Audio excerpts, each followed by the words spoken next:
23절까지만 이렇게 제가 봉독하도록 하겠습니다. 제가 가지고 있는 성경은 52페이지입니다. 구약 성경 52페이지입니다. 제가 본문 말씀을 봉독하겠습니다. 그들의 말을 하물과 그의 아들 셈이 좋게 여김으로 이 소년이 그 일 행하기를 지체하지 아니하였으니 그가 야곱의 딸을 사랑함이며 그는 그의 아버지 집에서 가장 존귀하였더라. 하물과 그의 아들 셈이 그들의 성읍 문에 이르러 그들의 성읍 사람들에게 말하여 이르되 이 사람들은 우리와 친목하고 이 땅은 넓어 그들을 용납할 만하니 그들이 여기서 거주하며 매매하게 하고 우리가 그들의 딸을 아내로 데려오고 우리 딸들도 그들에게 주자. 그러나 우리 중의 모든 남자가 그들이 할례를 받은 같이 할례를 받아야 그 사람들이 우리와 함께 거주하여 한 민족 되기를 허락할 것이라. 그러면 그들의 가축과 재산과 그들의 모든 짐승이 우리의 소유가 되지 않겠느냐. 다만 그들의 말대로 하자. 그러면 그들이 우리와 함께 거주하리라. 잠깐 같이 기도드리도록 하겠습니다. 아버지 감사합니다. 저희들이 지금 말씀의 자리에 나와서 말씀 듣기를 원합니다.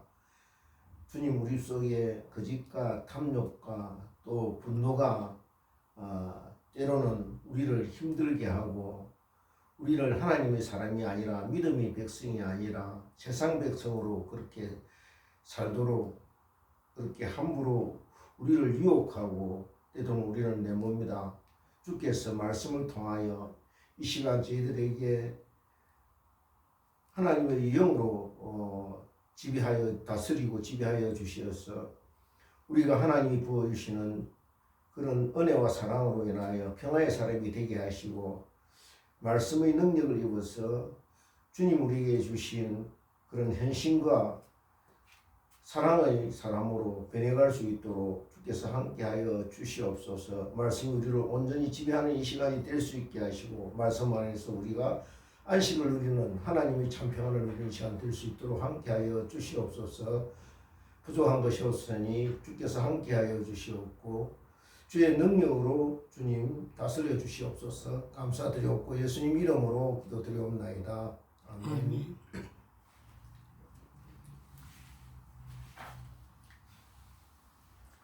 밧담 아람에 있는 외삼촌 라반의 집에서 양을 치던 야곱에게 나타나신 하나님께서 그에게 이제 그곳을 떠나 내 출생지로 돌아가라고 명령하십니다. 그렇게 갑자기 시작된 여행길은 결코 순탄치가 않았습니다. 우선 축에 가져오는 외삼촌의 세력을 돌려보내야 했고 무엇보다도 급선무는 끄렁형 에서의 관계를 정리하는 것이었습니다. 자기를 만나겠다고 400명이나 되는 장정들을 동원하여 달려오고 있다는 소식을 접한 야곱이 이 절대절명의 위기 앞에서 비로소 하나님 앞에 인생을 내걸고 기도의 줄을 붙잡게 됩니다. 그리고 밤이 맞도록 하나님의 사자와 씨름한 끝에 그는 야곱이라는 이름 대신에 이스라엘이라는 이름을 얻게 됩니다. 그렇다면 이제 그 앞에 놓여져 있던 모든 장애물은 제거되고 지금부터는 평탄한 길, 순조로운 길만 걸어야 될 텐데요. 문제는 그렇지가 않더라는 것입니다. 이처럼 누구에게나 그러하듯 야곱의 인생길도 만만하지가 않았습니다. 겨우 한 고비를 넘었다 싶었는데 또 험한 줄령이 앞을 가로막고 있는 것입니다. 그렇다고 그가 고향으로 돌아가는 도중에 무슨 큰 실수를 했거나 말씀을 배반하는 행동을 저지른 것도 아니었습니다. 그런데도 예상하지 못한 돌발 변수가 생긴 것입니다. 참 사는 것이 마음먹은 대로 생각대로 잘 안 되는 것입니다. 그럼 다 같이 창세기 33장 18절을 합독하도록 하겠습니다. 야곱이 밧단 아람에서부터 평안히 가나안 땅 세겜 성읍에 이르러 그 성읍 앞에 장막을 치고 라고 되어 있습니다. 가나안 땅에 이르기까지 아무런 일도 없었습니다. 평안한 가운데 도착하였습니다. 19절을 보겠습니다. 그가 장막을 친 밭을 세겜의 아버지 하몰의 아들들의 손에서 벳크시타에 샀으며, 여기에 밭을 샀다고 되어 있습니다. 무슨 뜻입니까? 여기에 정착하겠다는 뜻입니다. 왜요? 야곱이 거기에 보기에 그곳이 살만한 곳이라는 것입니다. 생활 여건이 잘 갖추어져 있거든요. 성읍이 있고 세겜 사람들과 토지 거래를 할 정도이니 사람들도 믿을만하고 살기에 여러모로 편하다고 느꼈을 것입니다. 그래서 같이 섞여 살면 문제될 것이 없다고 판단했을 것입니다. 그래서 20절에 이렇게 되어 있습니다. 거기에 제단을 쌓고 그 이름을 엘렐로헤이 이스라엘이라고 불렀다고 되어 있습니다. 즉 이스라엘의 하나님이라는 뜻입니다. 왜요? 여기까지 안전하고 무사히 인도하신 하나님께 감사 예배를 드린 것입니다. 여기 이곳까지 세공까지 인도하여 주셔서 이 좋은 환경에서 예배 드리게 하시니 감사합니다 라는 그릇 아니겠습니까? 그런데 정작 이곳 고향에 돌아와 새로운 마음가짐으로 첫 출발하는 그 시기에 정작 생각지도 못한 문제가 터지게 됩니다. 다같이 34장 1절을 보겠습니다. 레아가 야곱에게서 낳았던 디나가 그 땅의 딸들을 보러 나갔더니 라고 되어 있습니다. 여기에 레아가 야곱에게서 낳은 딸 디나라고 되어 있습니다. 이렇게까지 소상히 그녀가 누구인지 밝힌 이유가 있습니다. 이후로 시작되는 처절한 복수국을 누가 주도하는지 그 이유가 무엇인지 대충 짐작가는 부분입니다. 왜 디나의 그 많은 오빠들 중에서 레이와 시몬이 일에 주도적으로 나서게 되는지 충분히 짐작되는 부분입니다. 같은 어머니 레아에서 태어나기 때문입니다. 동국이라는 뜻입니다. 그런 디나가 그냥 그 땅의 딸들을 보러 간 것입니다. 그런데 문제는 동반자나 보호자가 없이 혼자서 그냥 돌아다닌 것이지요. 그곳의 여자들은 무엇을 먹고 옷을 어떻게 입고 다니고 하루를 어떻게 보내고 있는지 궁금해서 알아보려 한 것입니다. 2절을 보겠습니다. 히 족속 중 하몰의 아들 그 땅의 주장 세겜이 그를 보고 끌어들어 강간하여 욕되게 하고 여기에 끌어들으라고 되어 있습니다. 저 그녀에게 말을 걸고 그녀가 호기심을 가질 만한 조건을 제시하였을 것입니다. 그리고 스스로 자신이 이 성읍의 추장이라는 사실을 밝히고 당신이 알고 싶어 하는 것을 다 알려주겠다. 어디 멀리 갈 것 없이 우리 집으로 가자.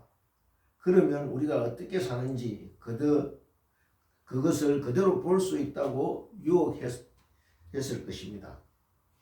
일단 추장의 신분이니 믿을만하고 얼마 전에 집안 간의 거래 관계도 있었으니까 신뢰할 만하지 않습니까?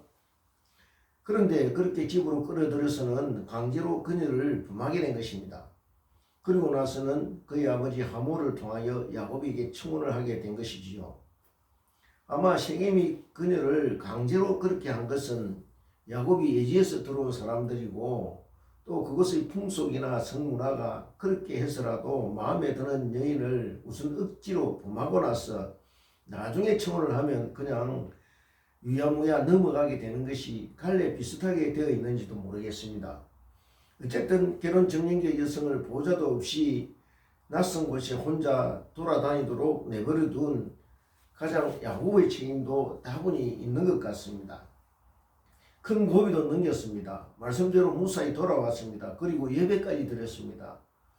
그런데 갑자기 왜 이런 예상 못한 일이 터지는 것입니까? 하나님이 도와주신다면서요? 함께 하신다면서요? 그런데 왜 미리 이런 일이 일어나지 않도록 손을 좀 써주시지 않고 내버려 두시는 것일까요? 저와 여러분도 아마 인생길을 걸어오면서 이런 경험을 한두 번씩 하였을 것입니다. 그런데 자세히 한번 이 상황을 살펴보면요, 우리가 생각하는 세상은 그리 호락호락하지 않는다는 것입니다. 하나님께서 애초에 가라고 하신 장소는 세겜이 아니었습니다. 내 출생지로 가라고 하셨습니다. 즉 아버지 집으로 찾아가라는 것입니다. 거진 다 목표 지점까지 왔습니다. 몇 발짝 남지 않았습니다. 마음만 먹으면 얼마든지 갈 수 있는 거리에 있습니다. 그런데 저나 여러분이나 그렇게 가까이 와서는 무장 해제가 되어버린다는 것입니다. 처음에 먹었던 그런 마음과 결심과 각오가 무뎌져 버리고 긴장감이 그렇게 풀어져 버려 그냥 좋은 게 좋다라는 식으로 경계가 느슨해져 버린다는 것입니다. 그런데요, 세상은 그 틈을 비집고 들어오고 사탄은 그 허술한 틈을 노린다는 것입니다. 그렇게 해서 하나님 백성의 정체성을 조금씩 무너져 내리게 한다는 것입니다. 혼자 돌아다니도록 내버려 둔 게 학원이었습니다. 그러면 악한 세력의 먹잇감이 되는 것입니다. 혼자서 말씀 듣고 혼자서 기도하고 혼자서 영성 훈련하고 그거 안 되게 되어 있는 것입니다. 그래서 두세 사람이 내 이름으로 기도하라고 하신 것입니다. 같이 모여서 한 마음 한 뜻으로 마음을 같이 기도할 때 역사가 나타나고 하나님의 도우심을 경험하게 되는 것입니다. 5절을 같이 합독하겠습니다. 야곱이 그 딸 디나를 그가 더럽혔다 함을 들었으나 자기의 아들들이 들여서 목축함으로 그들이 돌아오기까지 잠잠하였고 이렇게 되어 있습니다. 그렇지 않겠습니까? 야곱이 혼자서 무엇을 어떻게 하겠습니까? 그리고 상대가 그 성읍의 추장 집안입니다. 함부로 건드렸다가 벌집을 쑤시는 꼴이 될 수도 있을 것입니다. 그래서 아들들이 다 돌아올 때까지 기다린 것입니다. 7절을 같이 보겠습니다.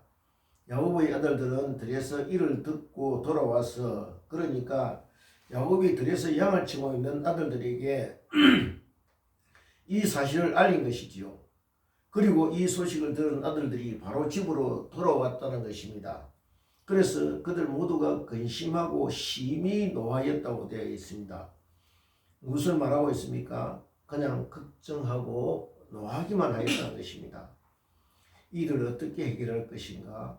먼저 기도하고 그 후에 말씀에 따라 해결책을 마련한 것이 아니라 그저 걱정만 하고 있었다는 것입니다. 그렇게 분노하고 목소리만 높이고 떠들기만 할 뿐이라는 것입니다.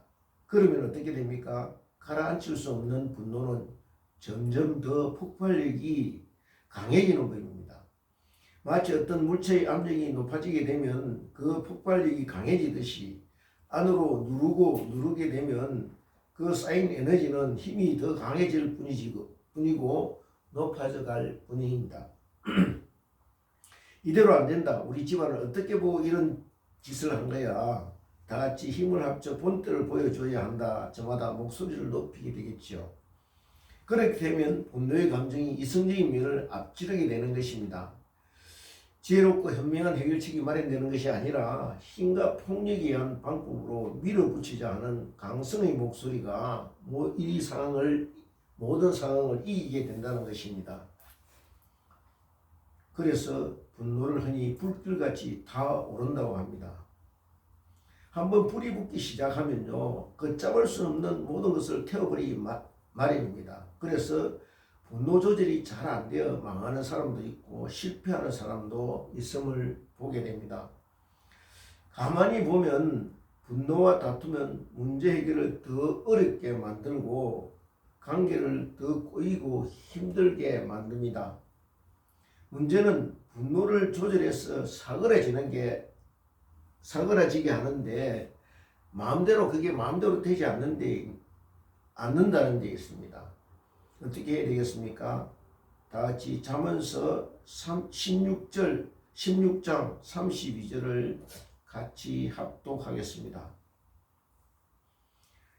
잠언서 16장 32절입니다. 노하기를 더디 하는 자는 용사보다 낫고 자기의 마음을 다스리는 자는 성을 빼앗는 자보다 나으니라 하고 잠언 기자는 권고합니다. 자기 마음을 어떻게 다스릴 수 있습니까? 내가 내 마음을 다스릴 수 있습니까? 못합니다. 그러니 성령께서 내 마음을 다스릴 수 있도록 내 마음의 자리를 말씀에 내어주면 될 것입니다.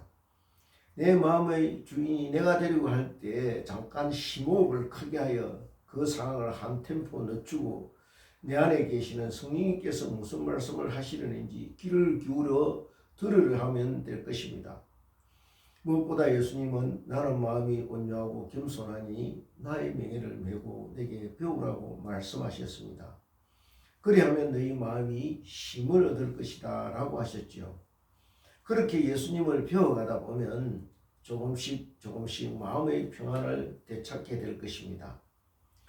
8절 이후를 보면은 하몰이 야곱에게 찾아와 해결책을 제시합니다. 디나를 세겜의 아내로 집안 며느리로 삼게 해달라는 것입니다. 그리고 이번 일을 계기로 우리와 너희 집안이 모두 하나가 되자 서로 통혼을 하고 거래를 터서 같이 어울려 살아보자. 그러면 서로에게 덕이 되고 서로가 잘 되는 길이 열리지 않겠냐 하고 제안을 합니다. 그리고 혼수와 예물은 얼마든지 너희가 요구하는 대로 주겠다라고 말하지요.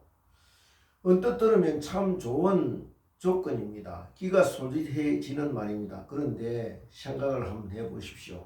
이것은요, 하나님께서 그의 할아버지 아브라함을 갈대아 우르에서 불러내신 일, 이후에 그의 아버지 이삭에 이어 야곱을 그렇게 하란으로 내려보냈다가 다시 고향으로 불러 올리신 모든 역사를 옛날로 돌려버리는 것입니다. 하나님의 구원 역사를 모두 헛되게 만들어 버리려는 사탄의 음모가 그 속에 깃들어 있는 것입니다. 시계를 거꾸로 돌려버리는 것입니다. 하나님의 백성은 그렇게 세상과 섞이거나 혼합되어서는 안 되게 되어 있는 것입니다. 그래서 안 된다. 무슨 일이 있더라도 하나님의 백성이라는 그 정체성을 잃어버려서는 안 된다. 그것을 사수해야 된다는 생각을 그들이 일단 가지고 있었다는 것입니다. 13절을 보겠습니다. 야곱의 아들들이 세겜과 그의 아버지 하몰에게 속여 대답하였으니 이는 세겜이 그의 누이 디나를 더럽혔습니다. 이후에 벌어진 일을 보면 야곱의 아들들은 감히 상상할 수 없는 엄청난 일을 저지릅니다. 그 이유가 무엇입니까? 세겜의 그 누이 디나를 더럽혔기 때문이라고 되어 있습니다. 그만큼 디나의 순결함이 깨어진 것은 어떤 이유라도 설명될 수 없는 일이라는 것입니다.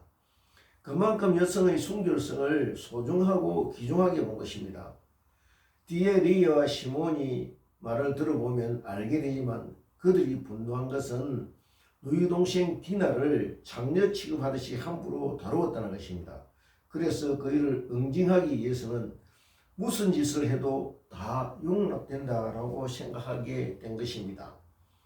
자, 이제 이런 하몰의 제안에 야곱의 아들들이 어떻게 반응합니까?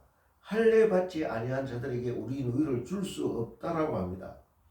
그것은 우리의 수치다라고 말하지요. 그리고 역제안합니다.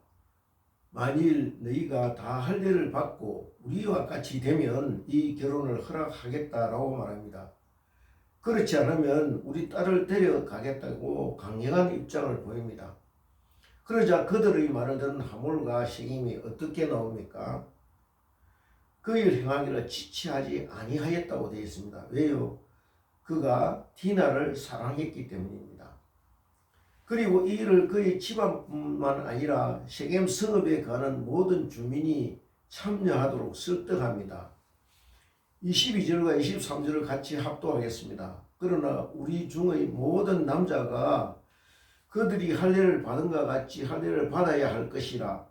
그러면 그들의 가축과 재산과 그들의 모든 짐승이 우리의 소유가 되지 않겠느냐. 다만 그들의 말대로 하자. 그러면 그들이 우리와 함께 거주하리라. 자, 한번 보십시오. 할례를 하라고 권하는 쪽은 누이의 원수를 갖기 위해서, 그러니까 누이가 부당하게 성폭행 당한 것을 안갚음하기 위해서 그것을 이용하려는 것이고, 그렇게 권유를 받고 할례를 받겠다는 쪽은 그렇게 되면 그들이 많은 재산이 전부 우리 것이 될 것이다 라는 탐욕 때문에 순순히 할례를 받겠다는 것입니다. 그러니 이쪽도 저쪽도 모두 하나님이 원하시는 할례가 아닌 것입니다. 그냥 할례라는 의식을 함으로써 자기 욕심과 자기 뜻을 이루려는 것입니다. 거룩하고 순수해야 될 하나님 앞에서의 서약을 쓰레기통같이 취급하고 더럽고 추한 것으로 만들려는 것입니다. 그렇게 자기 속을 감추고 할례를 이용하려 한 것입니다. 할례가 무엇입니까? 남자의 생식기 끝을 잘라내는 것입니다. 이제부터 거룩한 하나님의 백성으로 살겠습니다. 세상 백성과 다른 하나님의 백성으로 살아가겠습니다. 라는 약속인 것입니다. 여호수아 5장에 보면 가나안 정복 전쟁을 앞두고 여호수아가 이스라엘 자손에게 할례식을 거행하는 장면이 나옵니다. 즉 애굽에서 나온 강야 1세대는 길에서 모두 죽고 그 당시 20세 미만의 강야 2세대들은 길에서 헤매느라 할례를 받지 못했기 때문이었습니다. 그래서 여호와께서 여호수아에게 부싯돌로 칼을 만들어 이스라엘 자손에게 할례를 행하라고 명령하십니다. 다같이 여호수아 5장 8절부터 9절을 보겠습니다. 여호수아 5장 8절부터 9절입니다. 또 그 모든 백성에게 할례 행하기를 마침에 백성이 진중 각 처수에서 머물며 낫기를 기다릴 때에 여호와께서 여호수아에게 이르시되 내가 오늘 애굽의 수치를 너희에게서 떠나가게 하였다 하셨으므로 그곳 이름을 오늘까지 길갈이라 하셨느니라. 길갈이 무슨 뜻입니까? 굴러간다라는 뜻입니다. 무엇이 굴러간다는 것입니까? 애굽의 수치가 그렇게 굴러가 버린다는 것입니다. 즉 이때껏 그렇게 버린다 말을 하면서도 그때까지 달고 살았던 애굽적인 요소, 세상적인 것들을 이제는 정리한다는 뜻입니다. 그저 조금만 상황이 안 좋아지고 기대와 틀어지면은 애굽으로 돌아가자 하는 그 불순종의 말, 불평과 원망을 이제는 끝장내어 버렸다. 더 이상 볼 일이 없다라는 뜻입니다. 그런데 그 할례식을 지금 어떻게 이용해 먹고 있습니까? 기만과 술수, 도덕의 수단으로 이용하고자 하는 것입니다. 하나님이 그렇게 하라고 하셨습니까? 아닙니다. 자기들 생각에 그렇게 하면 되겠다고 생각한 것입니다. 그렇게 하면 꼼짝없이 저들을 없애버릴 수 있다라고 생각한 것입니다. 그렇습니다. 저와 여러분도 다르지 않을 것입니다. 나는 하나님 백성이다. 나는 세상 사람과 다르다. 나는 정직하고 나는 구별되게 살아간다. 그런 믿음이나 하나님의 이름을 이용해서 혹시나 자기 실속을 채우거나 자기 욕심을 이루려고 하지 않습니까? 그래서 하나님께서 여호와 이름을 망령되이 부르지 말라고 말씀하십니다. 저희들은 하나님의 자녀답게 살라는 것입니다. 그 이름에 합당한 삶을 모습을 보이라는 것입니다. 아버지를 사랑한다는 것이 무엇이겠습니까? 저와 여러분이 하나님을 사랑한다는 것이 무슨 뜻이겠습니까? 혹시나 아버지의 이름에 먹칠을 할까? 우리 때문에 아버지가 욕을 먹지는 않을까? 행동거지를 조심조심하는 것입니다. 그래서 아버지 뜻을 살피며 사는 것입니다. 그러면 어떻게 해야 되겠습니까? 저와 여러분이 하려는 일을 아버지가 기뻐하실까 하고 생각하게 될 것입니다. 그렇다면 너희 동생의 원수를 갖기 위해서 세겜 사람들에게 할례식을 하라고 거짓말을 하고 그들을 아직 아파서 거동을 못하는 기간에 칼로 쳐서 살육하는 이 처참한 살육전을 하나님이 과연 기뻐하시겠느냐 하는 것입니다. 그래서 34장을 보면요, 하나님이란 언어가 단 한 번도 나오지 않습니다. 하나님께서 아예 나타나지 않으신 것입니다. 어디 너희들 마음대로 한번 휘저어서 보아라 하고 그냥 내버려 두신 것입니다. 다같이 로마서 3장 9절부터 12절 말씀을 합독하겠습니다. 로마서 3장 9절부터 12절 말씀입니다. 그러면 어떠하냐? 우리는 나으냐? 결코 아니라 유대인이나 헬라인이나 다 제 아래에 있다고 우리가 이미 선언하였느니라. 기록된 바 의인은 없나니 하나도 없으며 깨닫는 자도 없고 하나님을 찾는 자도 없고 다 주저 함께 무익하게 되고 선을 행하는 자는 없나니 하나도 없도다. 그렇습니다. 지금 우리는 이처럼 선택받은 백성이나 아니라 모두 율법 앞에서 을을 찾을 수 없는 사람의 한계를 그 시초부터 보게 되는 것입니다. 이어서 2장 20절부터 로마서 3장 20절부터 22절입니다. 그러므로 율법의 행위로 그의 앞에 의롭다 하심을 얻을 육체가 없나니 율법으로는 죄를 깨달음이니라. 이제는 율법 외에 하나님의 한 의가 나타났으니 율법과 선지자들에게 증거를 받은 것이라. 결론 부분입니다. 곧 예수 그리스도를 믿는 믿음으로 말미암아 모든 믿는 자에게 미치는 하나님의 은이 차별이 없느니라. 그렇습니다. 자진해서 할 일을 받은 자나 속아서 할 일을 받은 자나 차별이 없다는 것입니다. 다 용서받지 못할 죄인이라는 것입니다. 그래서 신명기 기자는 10장 16절에서 이렇게 말씀합니다. 그러므로 너희는 마음에 할 일을 행하고 다시는 목을 곱게 하지 말라. 무슨 뜻입니까? 좀 고분고분 말씀 앞에 고분고분 해절하고 하시는 것입니다. 할례 받는 사람의 특징이 무엇입니까? 순종의 사람이 되는 것입니다. 겸손의 사람이 되는 것이지요. 자, 이제 그들이 보고의 할례를 어떻게 휘두르는지 한번 보겠습니다. 28절부터 본문 34장 28절부터 29절입니다. 28절부터 29절 말씀입니다. 그들이 소와 나귀와 그 성읍에 있는 것과 들에 있는 것과 29절 그들의 모든 재물을 빼앗으며 그들의 자녀와 그들의 아내들을 사로잡고 집 속의 물건을 다 노락한지라. 한번 보십시오. 세상 백성과 하나님도 하나님의 백성이 하나도 다를 것이 없습니다. 하나님의 백성이 구별되기 어디 한 구석이라도 보여집니까? 아닙니다. 아니 남자들만 그렇게 제거하면 되지 자녀와 아내들까지 사로잡고 집안에 들어가서 심지어 그들의 물건을 노락질합니다. 누의 원한을 갚는다는 명분 아래 자기 욕심, 탐욕을 채우는 모습입니다. 하나님 백성다운 모습을 눈꼽만치도 볼 수가 없는 것입니다. 그저 강난의 현장만 보일 뿐입니다. 무엇을 말하고 있는 것입니까? 그들이 이렇게 생각했다는 이 사악한 무리들, 이 나쁜 놈들은 심판을 좀 받아야 돼. 우리는 이들을 하나님의 이름으로 단죄하는 거야. 그래서 아예 악의 씨들을 말려버려야 해요 라고 생각한 것입니다. 그런데 자세히 보십시오. 그 심판의 현장이 어떠합니까?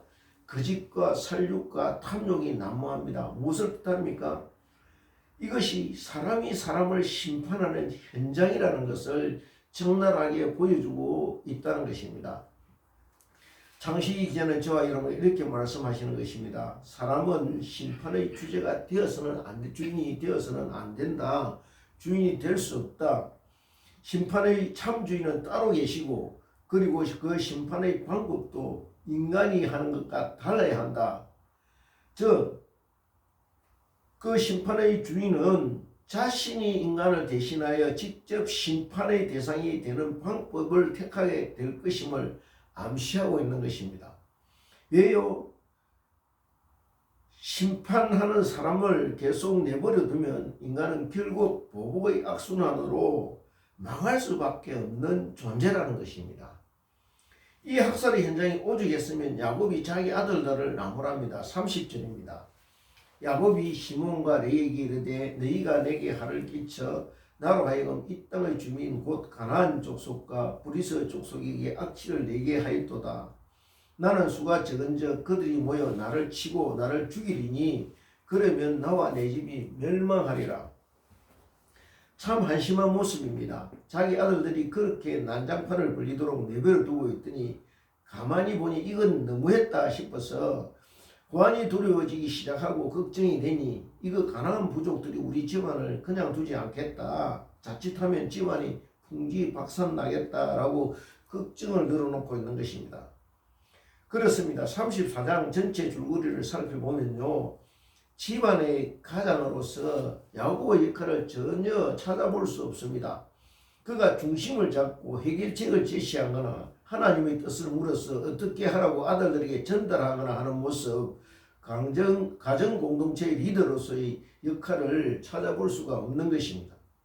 그저 아들들에게 연락이나 하고 걱정이나 하고 앉았지 위기 상황에서 그가 주도적으로 나서서 이를 해결하려 하고 적극적으로 의견을 개진하는 데의 모습을 전혀 볼 수가 없습니다. 그렇게 그림자처럼 없는 사람처럼 행동하게 될 때 어떻게 됩니까? 오직 보복의 피바람만 불게 되는 것입니다. 왜 이처럼 영적 상태가 초토화되어 버렸습니까? 그렇습니다. 하나님의 영이 우리 안에 계시지 않으면 이처럼 우리가 살고 있는 삶의 현장도 난장판이 되는 것입니다.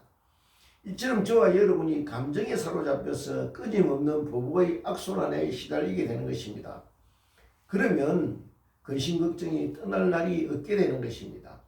저와 여러분의 말씀 안에서 성령의 다스림을 받지 못할 때 어떤 일이 일어나느냐. 창세기 4장 14절에 동생 아벨을 죽인 가벨이 이렇게 고백합니다. 주께서 나를 쫓아내시온즉 내가 주의 낯을 배웁지 못하리니 내가 땅에서 피하며 유리하는 자가 될지라. 물은 나를 만나는 자마다 나를 죽이겠나이다. 즉 나를 만나는 사람마다 나를 죽일 것 같아서 내가 견딜 수 없습니다. 라고 말합니다. 그렇습니다. 날마다 두려움에 쫓기는 삶입니다. 그러니 얼마나 불안하겠습니까? 그렇습니다. 우리가 하나님의 얼굴을 뵙지 못하면요, 그렇게 두려움에 빠지게 되는 것입니다. 제가 어떤 에세이 집을 보았더니 이렇게 적혀 있었습니다. 어느 스승이 제자들에게 숙제를 줬습니다. 평화라는 주제로 그림을 그려라. 제자들이 그림을 그려왔는데 잔잔한 호수, 맑고 푸른 하늘, 그리고 그 하늘을 나는 샛대, 졸졸 흐르는 시냇물, 숲속의 시냇물, 그런 그런 광경을 그린 그림이었습니다. 스승이 보니 이건 평화가 아니라는 것입니다. 어째서 그렇습니까? 라고 반문하였더니 스승이 이렇게 답변합니다.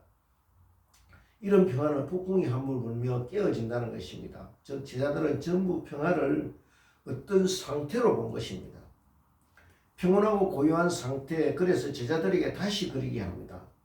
그런데 다시 그려온 제자의 그림을 보고 스승이 칭찬합니다. 막 폭풍우가 몰아쳐 나뭇가지가 심하게 흔들리고 나무의 풀포기가 이리저리 날리고 있는데 그 한가운데 어미닭이 병아리를 꼭 품고 있는 그림이었습니다.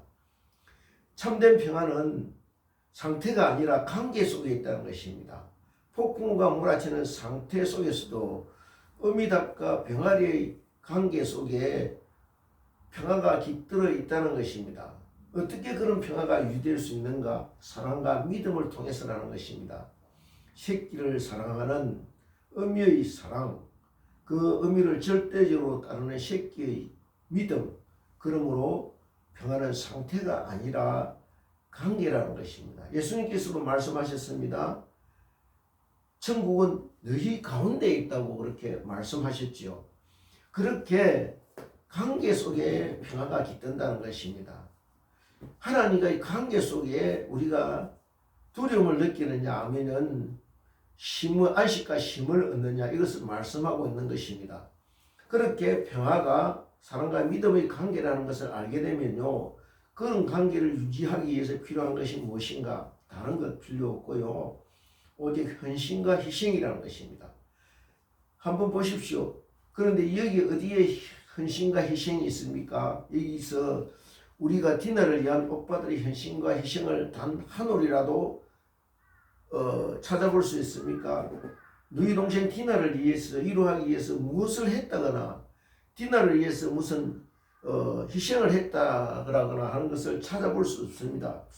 오직 그저 감정의 갈증만 난무할 뿐입니다. 그런데 그처럼 하나님의 뜻을 왜곡하고 인간의 뜻만 가득한 곳에 하나님께서 말씀하십니다. 35장 1절을 같이 합독하겠습니다. 창세기 35장 1절입니다. 하나님 야곱에게 이르시되 일어나 베델로 올라가서 거기 거주하며, 어디로 올라가라고요? 베델로 올라가라는 것입니다. 왜요? 보십시오. 내가 내 형 에서의 낯을 비에 도모하던 때에 내게 나타났던 하나님께 거기서 제단을 쌓으라고 말씀하십니다. 무슨 말씀입니까?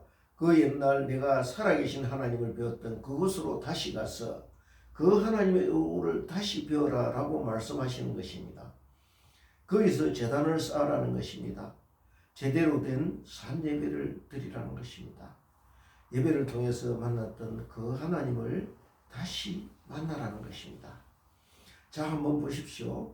세겜 백성보다 더했으면 됐지 하나도 나을 것 없이 없는 그 이스라엘 공동체, 아버지 야곱마저 해를 내두른 자기 식구들을 하나님이 어떻게 대하십니까? 야, 이제 보니 너희는 내 백성이 아니다. 너희들 안 되겠다. 내가 포기하겠다. 그렇게 말씀하시지 않고 베델로 올라가라는 것입니다. 그러자 야곱이 왜 하나님께서 이 말씀을 하시는지 깨닫게 된 것입니다. 2절을 같이 보겠습니다. 야곱이 이에 자기 집안 사람들과 자기가 함께한 모든 사람 자에게 이르되 너희 중에 있는 이방 신상들을 버리고 자신을 정결하게 하고 너희 의복을 바꾸어 입어라. 3절입니다.